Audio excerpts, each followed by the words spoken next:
The power flickers once and holds. You don't look up. You can't look up.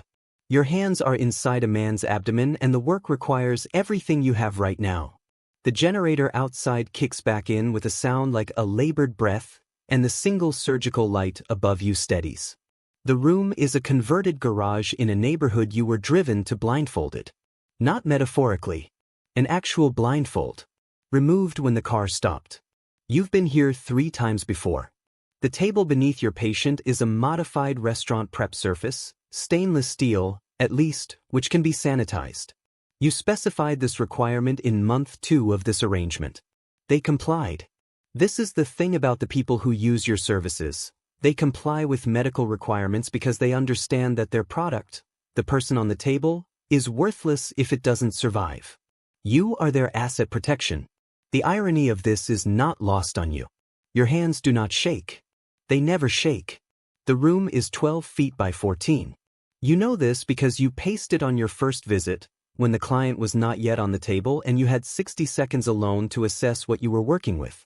1 door, 1 window, sealed with black plastic and tape. The generator outside on a cart. Extension cords running through a gap in the garage door to your equipment. An anesthesia machine you acquired through channels that don't bear examination, 2 4-poles, a portable monitor tracking pulse and oxygen saturation, a suction unit, and your instrument tray, which you brought yourself. The instrument tray is yours. Has always been yours. You do not work with equipment you haven't personally inspected. This is one of 12 rules you've established over 2 years in this arrangement. The rules exist because rules are the only thing that separates you from someone who is simply causing harm in a room. You are 43 years old. You practiced general surgery at a hospital in a city you will not name under any pressure. You were good. Better than good, your outcomes were in the top quartile for your specialty group, your complication rate was below average, your patients recovered at rates that generated genuine professional satisfaction. Then the board hearing. Then the license review. Then 18 months of a process that ended in a way that made continuing impossible. You don't reconstruct the specifics in detail here. What matters is the outcome. You are no longer licensed. You are no longer employed. And you are still a surgeon, in the same way that a musician is still a musician when no one is paying them to play. The skills don't leave with the license. Someone noticed this. That someone is the reason you are in this garage. The man who first approached you is called Moreau. Moreau operates as a logistics coordinator for a network whose full structure you don't know and don't want to know.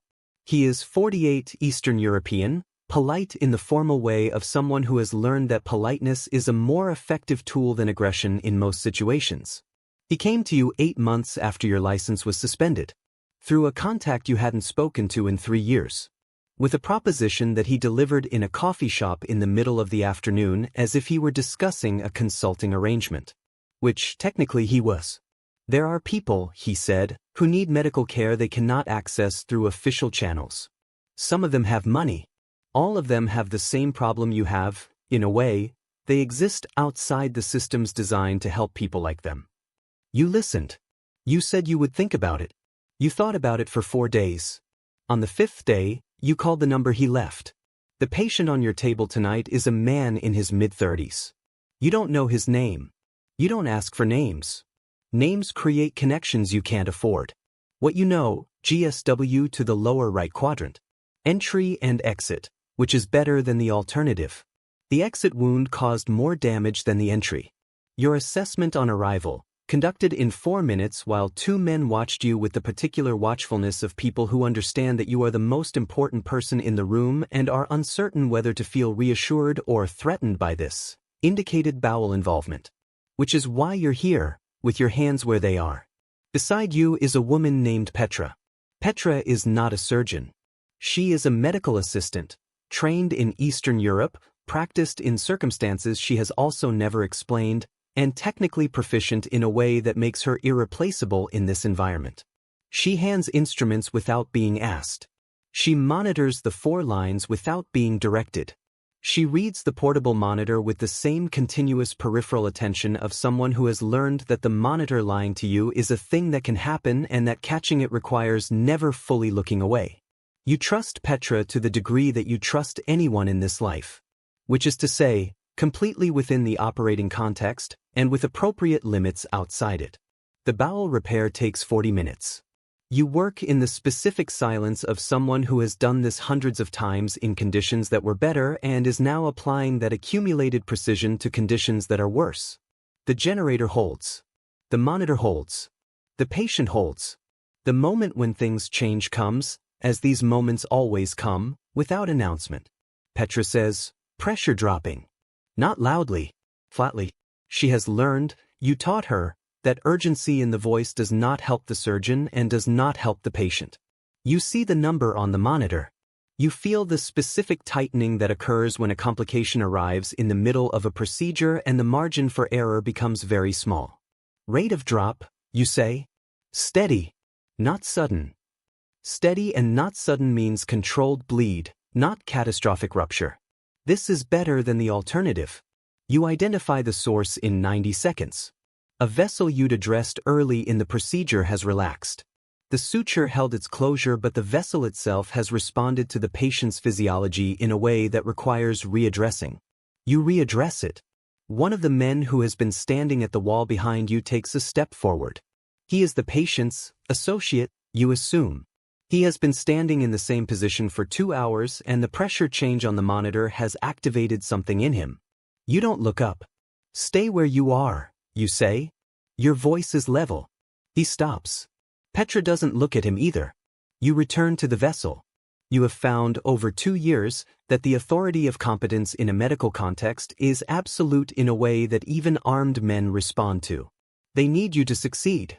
They are aware that interfering with you reduces the probability of success. This creates a temporary but reliable deference that gives you more authority in this garage than you currently have anywhere else in your life. You use it. The vessel is controlled. The pressure begins recovering within 4 minutes. Steady. Upward. Not as fast as you'd like, but in the right direction. You continue the repair. 40 minutes later, you close. Post-procedure, you scrub out at a portable wash station you specified be installed in month 3. Your hands are clean. You give Petra the post-operative instructions. Monitoring frequency. Signs of complication. What requires calling you, and there is a number for this, because if the patient deteriorates post-closure and you're not reachable, everything you just did is potentially wasted. She writes nothing. She remembers everything. You've tested this. Moreau is waiting in the small room adjacent to the garage. He hands you an envelope. You don't open it. You know the amount. You agreed to the amount before you arrived. The envelope is thick enough to be correct. You put it in your jacket. Any complications? Moreau asks. Managed, you say. He nods. You understand that this answer is filed in whatever accounting system Moreau keeps on you. Complications managed is better than no complications but worse than clean. You've had 4 clean procedures out of the 11 you've performed in this arrangement. The 11 is a number you count precisely. You are driven back in the same car. The blindfold is offered. You accept it. This has been your arrangement from the first night. You accept the operational security requirements because the operational security requirements protect you as much as they protect them. You exist in this arrangement as a mutual necessity. They need your skill. You need the work, not for pride, though the work satisfies something that hasn't been satisfied since the license hearing. You need it because your financial situation has a specific and not distant horizon without it. This is the architecture of your complicity. You have thought about this architecture more times than you can count. In the early hours after procedures, when the adrenaline has metabolized and what's left is the quiet of a decision you made and are still making every time you answer the phone. You are not confused about what this is. You perform medicine outside every legal and regulatory structure that exists to govern it. The people you treat are not people the official system would treat, either because of who they are or what they've done or the circumstances that brought them to a garage instead of an emergency room. You have saved 11 lives in this garage. You are not certain all 11 of those lives have been net positives for the world. You have made peace with not being certain. The blindfold comes off. A street corner in a neighborhood you recognize, 3 miles from your apartment. You get out. The car leaves. You walk. The city is doing what cities do at this hour. Late enough that the ordinary rhythm has subsided. Early enough that the morning rhythm hasn't begun. You move through it. You think about the vessel that relaxed during the procedure. A decision you made in the first pass. The suture type, the placement, that you'll revise in your memory tonight and apply differently next time. This is the thing about surgery that doesn't leave when the context changes. The analysis never stops. You are always, somewhere behind your eyes, reviewing what you did and how to do it better. In a licensed hospital, this made you excellent. In a converted garage in a blindfolded neighborhood, it makes you survivable. You reach your building. You take the stairs. Your apartment is quiet and small and contains, in a locked case beneath the floorboard in the bedroom closet, the documentation of 11 procedures. Dates, conditions, complications, outcomes. Written in a notation system you developed yourself. Encrypted with a method no one else knows. Not because you intend to use it, because the discipline of record-keeping is the last formal habit of a licensed surgeon that you've maintained. It's the thing you won't give up. Even here. You hang up your jacket. You sit on the edge of the bed. Your hands are still in your lap. You look at them. Still steady. You think, 11. Then you lie back. Then you wait for sleep. Comes, eventually. It always does. Tomorrow there may be a call. There is always another call. You are still a surgeon. That part hasn't changed.